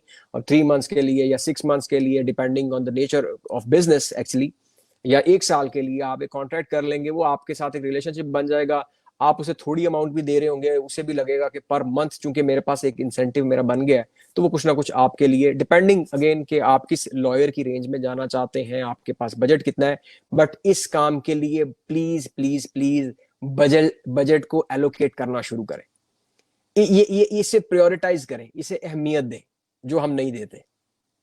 तो एक जो आपने मुझे सवाल ये किया था, वो ये था कि क्या होता है इस तरह से, कि लॉ फर्म्स वगैरह मौजूद है? यानी बिल्कुल लॉ फर्म्स मौजूद है, और लॉ फर्म्स बिल्कुल इस तरह से करती हैं, मौजूद हैं। आप ढूंढिए, आप सर्च कीजिए, आप गूगल पे सर्च कर लें, आप लॉ रिकॉर्डर पाकिस्तान पे आ जाइए, कोई इशू नहीं है। हमारा व्हाट्सएप नंबर मौजूद है, आप व्हाट्सएप नंबर पे क्यूरी डाल सकते हैं, आप वो कर लीजिए। दूसरा, आपने जो सवाल किया था कि हम ये इंटरनेट की हद तक है, बहुत से लोग मोबाइल फोन यूज नहीं कर पाते। अहमद, एक बात तो कंफर्म है कि अब मोबाइल के बगैर बंदा नहीं नजर आता। सही। और अगर आता है, अगर वो जी। आता है, देखिए वो इतनी ज्यादा इग्नोरेबल तादाद में आता है, इतनी ज्यादा इग्नोरेबल तादाद में आता है जी। मैं मानता हूं कि कुछ जगहों पे कुछ खास इलाके ऐसे हैं, अभी भी बहुत ज्यादा, जहां पे बैकवर्ड है, सिंध के कुछ बहुत ज्यादा इलाके ऐसे हैं जैसे कुछ पंजाब के कुछ बहुत ज़्यादा साउथ साइड पे थोड़ा सा कुछ ऐसे कुछ 2 4 6 एरियाज होंगे, लेकिन मोबाइल फ़ोन अब तकरीबन सबके पास है। और उन उन लोगों के लिए यकीनी तौर पे फ्यूचर के अंदर सोचा जा सकता है। अच्छी बात है, आपने हमें हमें बताया कि इसकी भी एक ज़रूरत हो सकती है। अगर हम इसे फ्लरिश करते हैं, हम और आगे लेके जाते हैं, तो हम फिजिकल कोई सेमिनार्स भी कर सकते हैं। आज हम 100 डिस्ट्रिक्ट्स में, पाकिस्तान के डिफरेंट 100 डिस्ट्रिक्ट्स में अल्हम्दुलिल्लाह हम मौजूद हैं, हमारे मेंबर्स मौजूद हैं। ज़बरदस्त। तो ये 100 मेंबर्स जो हमारे डिफरेंट डिस्ट्रिक्ट से एक्चुअली, यानी कि आप ये समझ लीजिए कि हमने अभी तकरीबन अल्हम्दुलिल्लाह पूरे पाकिस्तान में कोई 100 के करीब करीब हमने डिस्ट्रिक्ट्स को कवर किया हुआ है। गो के अब हम ज़बरदस्त। चाह रहे हैं और इसकी एक्सपेंशन की जाए और हमारे लोग ज्यादा हो। मैं बार बार जो मुझे इससे दिली खुशी होती होती है वो ये होती है कि law recorder Pakistan it's a new born baby actually. और ये 4 to 6 वीक्स में इतनी अल्हम्दुलिल्लाह इसने जो कामयाबियां समेटी हैं, मुझे बड़ी वैसे बड़ा पूरी उम्मीद हूँ, मैं अपनी टीम से बड़ा होपफुल हूँ। बहुत हार्ड वर्क कर रहे हैं, और इंशाल्लाह बहुत जल्द हम बहुत ज़्यादा बेहतर कर सकेंगे। इंशाल्लाह, और इस चीज़ की ज़रूरत ही भी है बिल्कुल, क्योंकि ऑब्वियसली ये चीज़ जो है, मेरा ये ख्याल है कि बहुत पहले हो जानी चाहिए थी हरी भाई, लेकिन क्योंकि अब हम इनिशिएट कर रहे हैं चीज़ों को, तो आई होप कि चीज़ें जो है वो बहुत जल्दी अच्छी हो जाएंगी, और हमने जितना टाइम ज़ाया किया है पहले, उसको हम कवर अप करने की कोशिश करेंगे in terms of law awareness in Pakistan, जो कि बहुत ज़्यादा ज़रूरी है। और अली भाई, थोड़ा सा टॉपिक को चेंज करते हैं, बात करते हैं law as a career. Obviously क्योंकि हमारी जनरेशन है वो ज़्यादातर या तो डॉक्टर या तो इंजीनियर या फिर इस तरह के मामला, या बहुत बहुत तो बंदा बीबीए एमबीए कर लेता है। लॉ की तरफ जाने के लिए ऑब्वियसली आप एक खुद स्टूडेंट रहे हैं, और अब आप लॉ एज अ प्रोफेशन, आप लॉयर के तौर पे भी काम कर रहे हैं, और आपको मामला पता हैं सारे। तो आपने ये प्रोफेशन एक तो चूज़ क्यों किया, पहले तो ये बताइएगा हमें, क्योंकि मैं आपकी पर्सनल चॉइस भी जानना चाह रहा हूँ। दूसरा ये कि किस तरह के हर्डल्स फेस करने पड़ते हैं स्पेसिफिकली पाकिस्तान में किसी लॉ स्टूडेंट को, क्योंकि आपने कहा कि वो अपने आप पे जो है वो प्रोफेशनल सर्टिफिकेट के ऊपर जो है वो खर्चा नहीं करना चाहते हैं, और भी दूसरी जो है उनको हर्डल्स वगैरह होते हैं। तो थोड़ा सा इस तरफ रोशनी डालिएगा प्लीज़। जी, अमर मुख्तसरन ही इसको कोशिश करूंगा ऐसा रखूं। जी जी बिल्कुल, देखिए, हमारे पास टाइम वैसे ही मैंने कम है। मैंने एक्चुअली ये चाहा था कि मैं जब इस प्रोफेशन में क्यों आया। नंबर वन, मैं इस प्रोफेशन में मेरे पास कुछ और ऑप्शंस भी थे। मैं बैंकिंग में जाना चाहता था, बैंकिंग का मुझे एक बड़ा अच्छी अपॉर्चुनिटी मिल भी गई थी। लेकिन अमर, मैं इस प्रोफेशन में इसलिए आया लिबर्टी के लिए। मैं मुझे लगा कि मुझे खुद से कुछ करना है। मैं इस प्रोफेशन में, देखिए, जो वकील है वो अगर किसी के साथ एडजस्ट होता है, किसी के साथ जुड़ जाता है, किसी के साथ काम करता है, तो भी वो एम्प्लॉय नहीं होता। एक एक सर्टेन टाइम के बाद वो एक अपनी वर्थ से अपने आप को मनवा लेता है, उसे उसे उसे कोई ना कोई बेहतर स्टेटस मिल जाता है, बहुत से सीनियर एसोसिएट्स हो जाते हैं, बहुत से पार्टनर्स बन जाते हैं, और एक खास सेंस ऑफ लिबर्टी इंजॉय करते हैं वो। दूसरा, इसमें आप मेहनत तो हर प्रोफेशन की तरह इस प्रोफेशन में भी करते हैं, लेकिन इसके ये आप अपनी पेस के हिसाब से करते हैं। जब दिल कर रहा है तो आप काम करेंगे, नहीं कर रहा तो फिर नहीं करेंगे। तो एक ये जो आपको एक मजा, ये जो एक फील आती है कि आप एक बिजनेसमैन भी है, बिकॉज आप सेल्फ एम्प्लॉयड है, और वो वाला फील भी है, और एक प्रेस्टिजियस चीज भी है, एक चैलेंजिंग चीज भी है। तो दैट वाज द रीजन कि मुझे लगा कि ये प्रोफेशन में लिबर्टी ज्यादा है, तो मैंने इसीलिए इसे चूज किया था। बाकी जो दूसरे आने वाले लोग हैं, उन लोगों के लिए देखिए, मैं अगेन वही कहूंगा कि इट्स बियॉन्ड करियर नाउ। ये तो आपको लॉ तो पढ़ना ही चाहिए। लॉ तो आपको इसलिए पढ़ना चाहिए बिकॉज आपको पता होना चाहिए, आपकी जिंदगी के बहुत से मामलात इससे जुड़े हुए हैं। आपको कहीं ना कहीं इसकी जरूरत पड़ेगी। आप टेनेंट होंगे या लैंडलॉर्ड होंगे, या आप कंज्यूमर होंगे या आप कंपनी होंगे। आप बिजनेस करेंगे तो भी जरूरत पड़ेगी। अगर आपने अपना कॉन्ट्रैक्ट का एग्रीमेंट साइन करना है, अपना जॉब एग्रीमेंट साइन करना है एम्प्लॉयमेंट का, उसके वक्त भी जरूरत पड़ेगी। अगर आपको निकाल दिया जाएगा तो भी आपको जरूरत पड़ेगी। I mean, law is everywhere. तो इसलिए आपको इसे पढ़ना चाहिए, आपको इसे समझना चाहिए।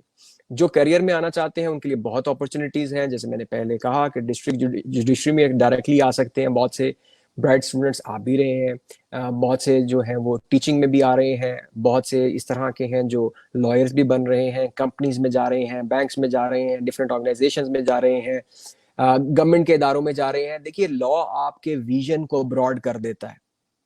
It gives you a decent pattern of thinking. आपका जो पैटर्न ऑफ थिंकिंग है उसको एक तरह से वो एक डायरेक्शन दे देता है, आपको इस डायरेक्शन की आदत पड़ जाती है। याद रखिएगा, किसी भी चीज के लिए आपकी थिंकिंग का भी एक पैटर्न होता है। आपको चीजों की रिसर्च स्किल्स बेहतर हो जाती हैं, आपको चीजों को एवेल्युएशन आप बेहतर हो जाती है आपकी। तो ये जो आपके थिंकिंग पैटर्न को बेहतर करता है वो लॉ करता है, ये जो आपका विजन है इसको ब्रॉड करता है वो लॉ करता है। इसलिए आपको लॉ पढ़ना चाहिए। अगर आप एमबीबीएस भी कर रहे हैं या कर ली है तो भी आपको लॉ के कुछ सब्जेक्ट्स पढ़ने चाहिए। अगर आप एलएलबी नहीं भी करना चाहते तो आपको लॉ थोड़ा सा पढ़ना चाहिए, डिपेंडिंग कि वो, ताकि आपका थोड़ा सा विजन ब्रॉड हो। तो आजकल तो इसमें स्कोप भी मौजूद है, इसमें अपॉर्चुनिटीज मौजूद है। जो ब्राइट लोग हैं उन वो अपना रास्ता बना लेते हैं। जो किसी अच्छे बड़े बिग लॉयर के या जज के बच्चे हैं उनके लिए थोड़ी आसानियां ज्यादा है, लेकिन इतना मुश्किल भी नहीं है। अगर वो डिसेंट तरीके के साथ, एक खास पैटर्न के साथ, एक खास मिजाज के साथ मेहनत करते हैं तो वो डेफिनेटली आगे चले जाते हैं। सही, ज़बरदस्त ज़बरदस्त। एंड आई होप कि लोगों को, जो लोग लॉ को एज अ करियर चूज़ करना चाह रहे हैं, उनके लिए ऑब्वियसली आपने एक पॉजिटिव माइंडसेट उनको दे दिया है। वो उसी में मेहनत करेंगे और आगे बढ़ेंगे इंशाल्लाह, हमारी उम्मीद है। अली भाई, क्योंकि टाइम हमारे पास कम है, हम कोशिश कर रहे थे कि हम इन चीज़ों को कम से कम कोशिश कर रहे थे कि हम रैप अप करें जल्द से जल्द। Let's talk about something related to different cases in Pakistan. Obviously media के हवाले से हम बात करते हैं तो मीडिया के अंदर बहुत सारे केसेस के हवाले से शोर होता है। पहले पानामा का केस आया, उसके बाद फिर पीएम इमरान खान के हवाले से बात हुई कि उन्होंने अपने जो है वो ज़मान तरसा से बता दिया। मनी ट्रेल का बड़ा जिक्र होता है, बच्चे बच्चे को पता है जी कि मनी ट्रेल कोई चीज़ होती है। तो थोड़ा सा उस मुतालिक भी, और आज भी देखिए हमारा, क्योंकि शो तो ऑलरेडी स्केड्यूल्ड था और ऑफ एयर भी आपसे मेरी बात हो रही थी कि हमारे पास आज एक जजमेंट आया है जस्टिस काजी फ़ाइज़ ईसा साहब के हवाले से, उनके रेफरेंस केस में। तो उसके मुतालिक आपका क्या ओपिनियन है वो भी बताइएगा। और दूसरा ये कि मनी ट्रेल एक्चुअली होती क्या है, आम फहम अल्फाज में हमारी आवाम को समझाने के लिए, क्योंकि बहुत सारे मिसकॉन्सेप्शंस हैं जी।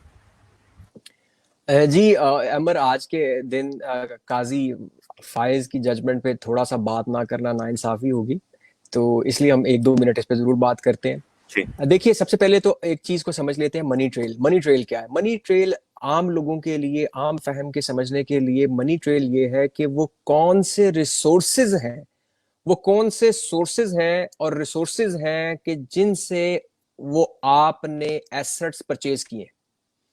आप अपने एसेट्स की परचेज को जस्टिफाई करने के सोर्सेस बता सके, उसे जस्टिफाई कर सके। अगर मैंने कोई प्रॉपर्टी परचेज की है, मैंने कोई एसेट पाकिस्तान में या पाकिस्तान से बाहर परचेज किया है, कोई भी चीज परचेज की है, तो मेरे पास उसका एक खास कॉन्टेक्स्ट में जस्टिफिकेशन मौजूद होनी चाहिए कि वो पैसा मेरे पास कहाँ से आया और मैंने उसको किस तरह से पैसे को यूज करने के लिए, उस एसेट को एक्वायर करने के लिए यूज किया। ये है मनी ट्रेल। इसके अलावा मनी ट्रेल कुछ नहीं है। जहां तक काजी साहब की जजमेंट का आज का तस्करा है, वो इस लिहाज से भी अहम है कि आज की जजमेंट अमूमन होता ये है कि एक पार्टी खुश और एक पार्टी ना खुश। आज की जजमेंट की अच्छी बात यह है कि दोनों पार्टीज खुश हैं। दोनों दोनों दोनों को लगता है कि आज उनकी विक्ट्री का दिन था। लेकिन मैं जाती तौर पर समझता हूं कि इसमें जो प्राइमरीली जो ज्यादा बड़ी विक्ट्री थी वो यकीनन काजी ईसा साहब की थी। वो इस तरह से कि बिकॉज उनका मौकफ प्रेसिडेंशियल एक रेफरेंस फाइल हुआ था उनके अगेंस्ट 2019 में, और उसमें ये कहा गया था कि इनकी बीवी और बच्चों के कुछ असासे हैं जो इन्होंने डिस्क्लोज नहीं किए और उसके जराए आमदनी जो है इनके मुताबिकत नहीं रखते। तो ये इन्होंने परचेज कैसे किए? तो कादी साहब ने उस चीज को, उस रेफरेंस को एक्चुअली चैलेंज किया था एक पिटीशन के थ्रू। और ये जो आज का फैसला था ये एक्चुअली उस पिटीशन पे फैसला आया था। उस पिटीशन में काजी साहब का कहना ये था कि उन्होंने, एक तो आज के दिन हुआ ये कि उन्होंने सारी जस्टिफिकेशन उसकी दे दी जो उनके पास मौजूद थी। उन्होंने उसकी जस्टिफिकेशन सुप्रीम जुडिशियल काउंसिल के सामने रख दी, उन्होंने उनके सामने पेश कर दी। और वो जो कार्रवाई सुप्रीम कोर्ट के सामने एक्चुअली रख दी उन्होंने, वो सारी चीजें जब उन्होंने सुप्रीम कोर्ट के सामने रख दी, उन्होंने, उनका कहना ये था कि ये एसेट मेरे नहीं है, नंबर वन। नंबर दो, ये जो एसेट मेरे नहीं है ये मेरे बीवी बच्चों की है, इनको ये डिक्लेयर्ड एसेट है। मेरी बीवी के जो एसेट्स हैं वो डिक्लेयर्ड एसेट्स हैं, जो उसमें मेरे से पहले 2004 में कुछ प्रॉपर्टी परचेज की थी, कुछ 2016 या 18 में परचेज की थी।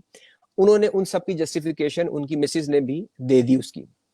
अब प्रॉब्लम ये थी कि उन्होंने जस्टिफिकेशन जो प्रोवाइड की है वहां पे सुप्रीम कोर्ट के अंदर एविडेंस नहीं रिकॉर्ड हो सकता। सुप्रीम कोर्ट कोई ऐसा वहां पे तरीकाकार नहीं है कि जहां पे कोई एविडेंस दिया जाए या एविडेंस को बहुत ज्यादा जांचा जाए। सुप्रीम कोर्ट इन चीजों से अवॉइड करता है और उसे कानूनी तौर पे अवॉइड करना भी चाहिए।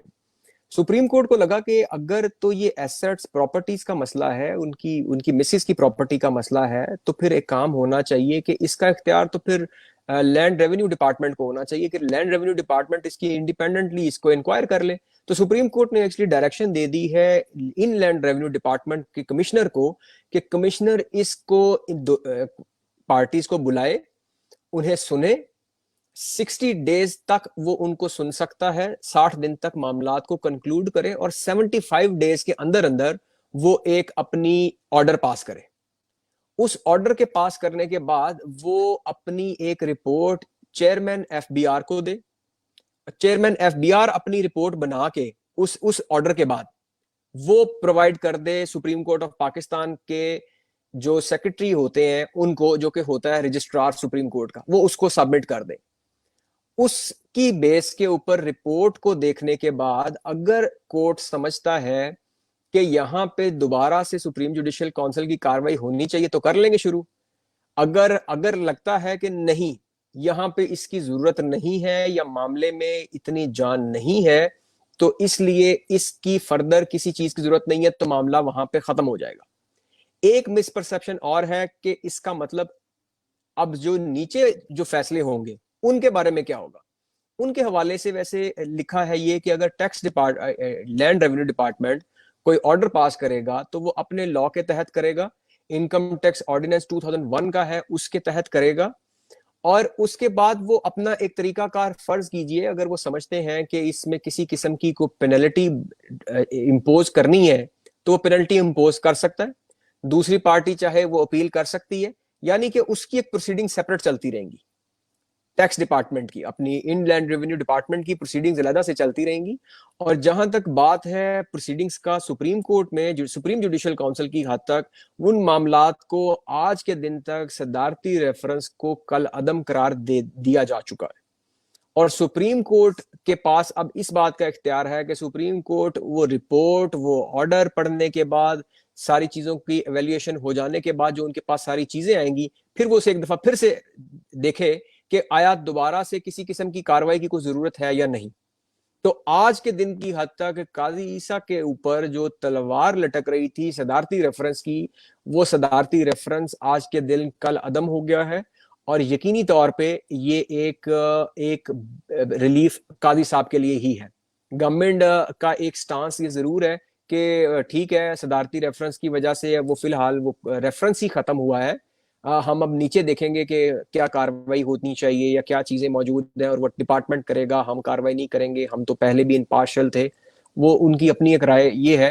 बहरहाल काजी साहब की मैं समझता हूँ बड़ी जीत है, लेकिन दोनों तरफ फिलहाल विन विन सिचुएशन ही है। सही। अली भाई, आपने बहुत बहुत इन डेप्थ इसके ऊपर एनालिसिस ऑब्वियसली कर दिया हमारे तमाम व्यूअर्स के लिए। ऑब्वियसली उसमें बहुत सारे लोग ऐसे भी हैं जो कि आवाम से ताल्लुक़ रखते हैं। तो मुझे बताइएगा, एक जाते जाते बस आपसे एक सवाल है, क्योंकि हम रैप अप करेंगे, ऑब्वियसली टाइम थोड़ा सा ऊपर हो गया है। एक सवाल बस वो ये कि इस तरह की जजमेंट जब बड़े केसेस जब लगते हैं जहाँ पर पॉलिटिकल थोड़ा सा इसमें मामला होता है या फिर कोई इन्वॉल्वमेंट गवर्नमेंट की तरफ से होती है, तो मैंने देखा है कि हमारा मीडिया जो है उस चीज़ को सही तरीके से हैंडल नहीं कर रहा होता। उसके अंदर लोगों का परसेप्शन क्रिएट करने में मीडिया का एक बहुत कलीदी किरदार होता है। तो आप क्या समझते हैं कि मीडिया इस केस के साथ साथ बाकी दूसरे केसेस के अंदर अपना जिम्मेदाराना किरदार अदा किया है मीडिया ने हमेशा, या नहीं किया? आपकी क्या राय है इस बारे में? जी बिल्कुल, 100% नहीं किया। वो कभी भी हर एक, मुझे पता है, आप एक खास किस्म की जजमेंट निकाल के देख लीजिए, मुझे पता है कि किन चैनल्स पे लगाऊंगा तो उसके उन उन चैनल्स के ऊपर कौन सा उसको एक खास एंगल से पोर्ट्रे कर रहा होगा और कौन से चैनल्स ऐसे हैं जो किसी उसे खास तरह से इंटरप्रिटेशन कर रहे होंगे। तो मीडिया का किरदार इस हवाले से थोड़ा सा इसी तरह से है कि वो, चूंकि देखिए हर किसी की पॉलिटिकल एफिलिएशंस भी होती हैं, हर शख्स का किसी ना किसी मुद्दे के ऊपर अपना स्टांस भी होता है, लेकिन ब्यूटी ये है ओपिनियन की कि आपकी ओपिनियन प्रेजुडिस नहीं हो। आपका opinion should not be influenced by your own desires या your own thinking, again pattern of thinking की बात है, बहुत से लोगों का पैटर्न ऑफ थिंकिंग एक डेवलप हो जाता है, तो उन्हें लगता है कि बस ये चीज एक खास डायरेक्शन में इधर ही ऐसे ही हो सकती है। तो बिल्कुल मीडिया के हवाले से तो अफसोस की चीज है। और in fact again law recorder Pakistan के हवाले से जो एक इनिशिएटिव न्यूज रिलेटेड था, वो उसके पीछे स्पिरिट ये थी कि अगर कोई एनालिसिस लीगल जजमेंट का, कोई लॉ की जजमेंट है, लीगल जजमेंट है, लीगल ऑर्डर है, उसकी इंटरप्रिटेशन जानना चाहता है तो उसको एक लीगल पोजीशन सिर्फ बताइए जाए।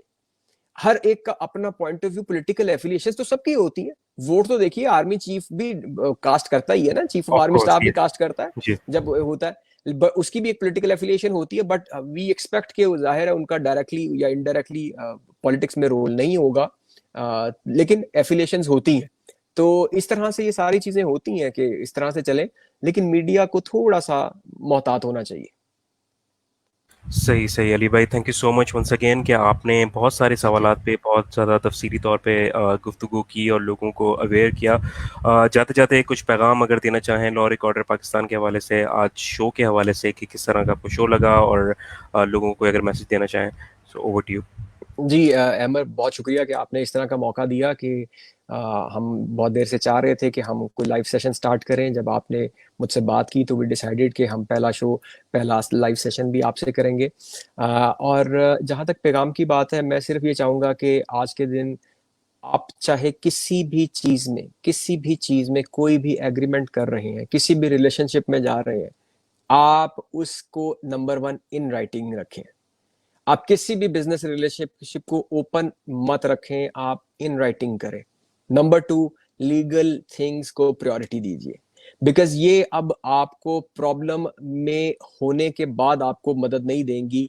ऑफ कोर्स अगर आज आप इनसे फायदा ले लेंगे तो ये आपको शायद प्रॉब्लम में आने ही नहीं देंगी। आज आप इनको प्रायोरिटाइज कीजिए अपनी जिंदगी में। लीगल के लिए, लॉ के लिए थोड़ा सा वक्त भी दीजिए, थोड़ा सा बजट भी सर्व कीजिए। सही जी, ज़बरदस्त, thank you so much Ali भाई। आई होप कि लोगों को इस चीज़ समझ में आएगी। अपना बहुत ख्याल रखिएगा अली भाई। इंशाल्लाह आने वाले वक्तों में आपके साथ ज़रूर एक और सेशन रखेंगे किसी स्पेसिफिक टॉपिक पे, सो दैट कि हम लोगों को अवेयर कर सकें। इंशाल्लाह। बहुत थैंक यू। शुक्रिया। अल्लाह हाफिज। अल्लाह हाफ़िज़। और जी हमारे साथ मौजूद थे अली रज़ा कबीर, जिन्होंने बहुत तफ़सीली गुफ्तगू की, बहुत सारे लीगल एस्पेक्ट्स पे, लीगल करियर के हवाले से, आज का जो केस का फ़ैसला आया है उस हवाले से। और उन्होंने जाते जाते एक बहुत ही ज़बरदस्त बात की, और वो यही कही है कि जो भी आप मामलात अपनी ज़िंदगी के चला रहे हैं, चाहे वो बिज़नेस से रिलेटेड हों, किसी से आप कोई एग्रीमेंट कर रहे हो, तो उसको इन रिटर्न रखें, सो दैट कि आप लीगल कॉम्प्लिकेशन से बच सकें। और अगर आपको कभी कोई हेल्प चाहिए हो तो लीगली आपके लिए हेल्प मौजूद हो। इंशाल्लाह नए प्रोग्राम के साथ, नए गेस्ट के साथ आपको हम दोबारा मिलाएंगे और आपकी खिदमत में हाजिर होंगे। अपना बहुत ज़्यादा ख्याल रखिएगा। फीडबैक ज़रूर दीजिएगा कि आपको आज का प्रोग्राम कैसा लगा। किसी भी किस्म की लीगल क्वेश्चन के लिए या लीगल हेल्प के लिए आप लॉ रिकॉर्डर पाकिस्तान के पेज के ऊपर ज़रूर विज़िट कर सकते हैं, वहाँ पे मैसेज कर सकते हैं, और वहाँ के जो एडमिन्स हैं और जो लोग वहाँ के मामला देख रहे हैं, संभाल रहे हैं, वो ज़रूर आपसे रब्ता करेंगे और आपको गाइड करेंगे। This is Ahmed Jareed signing off from Ahmed Jareed live, Pakistan जिंदाबाद।